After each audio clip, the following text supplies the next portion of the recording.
concepts can be always further refined. It shouldn't become too academic, too theoretical, too detailistic. If we understand the essence of mind and we understand the essence of intellect and so on, that's enough. No need to go into all the details or try to see, for example, where mind and intellect overlap, which of course they do. These are just concepts. It's not like this is a separate thing. Yeah? So don't get trapped in all the concepts, but get a good idea of the basic concepts so that you can easily forget about them. Not have to wonder about them in your meditation. In meditation, you are stopping. Still mind says, it's hard. That's just mine. So if you know that's not me, that's just mine, it's easy to have a little laugh and against it. Because you are the boss.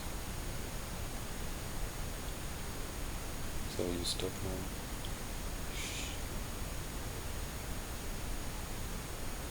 Nothing there.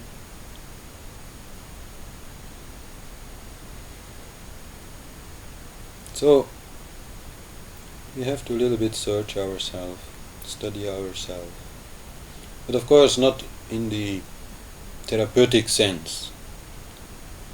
I'm not saying that what searching is done in therapy of what happened in childhood or later is not valuable. That's not what I'm saying. But it's not jnana yoga. That's what I'm saying. The true search for the self in jhana has as little as possible to do with your very individual personality. As little as possible.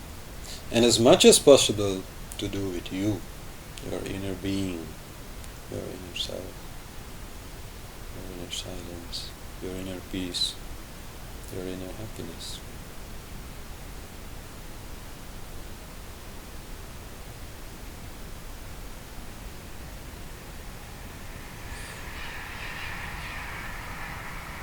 Another technique often found in jnana yoga is questions and answers.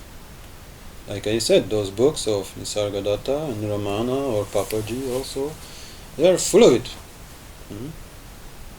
And it's important to ask questions and get answers. And it's important, to indeed always get the same answer. There is only one truth, so there is only one answer. All else may be interesting details, but nothing essential, nothing you actually need to know. So questions and answers. And it also always is interesting to find that the answer is already in the question, whichever question you ask. Every question is by itself an error. Find the error in the question and you will have the answer. Let's take, for example, the question which comes often, how can I be more happy?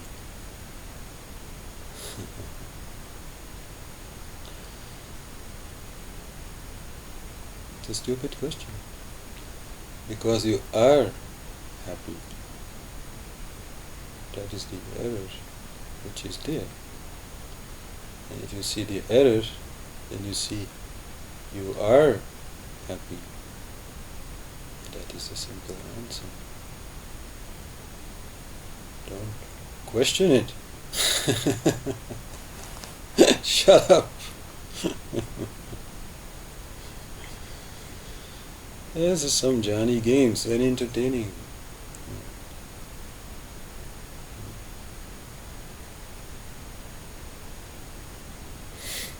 So there's a little more technique, Jnanis also have to fill the time.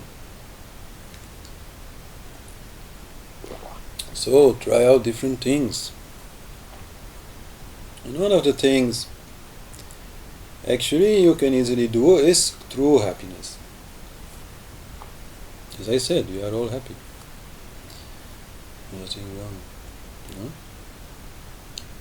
So instead of just saying, okay, sit down, shut up, stop, I'll say, okay, you can stop while being happy. Smile. Just a little.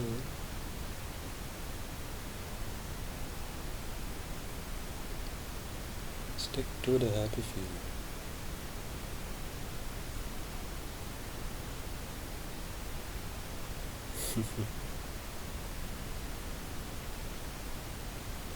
They feel a little bit forced at first, but it's your true nature. The more you try, the more you will see that, wow, something responds. This happiness comes very easily. If you let it, if you just give it a little start, it will be there, and you can do this anywhere, anytime, on the train, in traffic. Just a little smile. A little feeling in the heart here. That's where it is.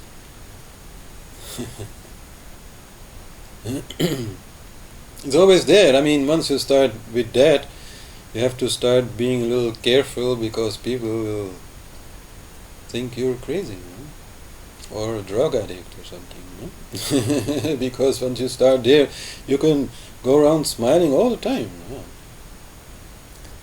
Very easy. And in a sense, in our society, it's a taboo. You're not supposed to be happy just like that. You're only supposed to be happy if there's a good reason for it.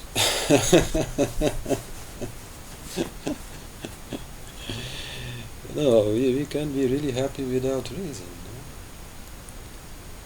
But it's a strong taboo. Most people who don't like yoga use this as an argument. They say all these people are just sitting there and, being peacefully happy inside. It's like we are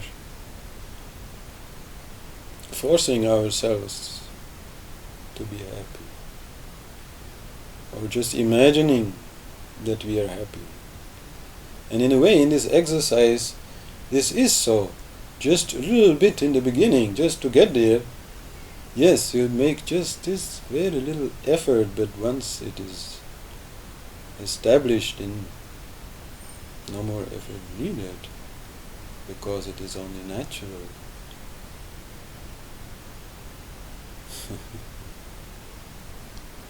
So very good exercise and very good tool to use whenever you are unhappy. Just sit down, close your eyes, take a little smile, breathe through your heart center.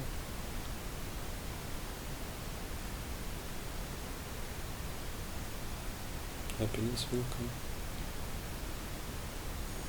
More and more and more and more. Like with all techniques, it's about, doing it more and more and more, and it becomes more and more easy.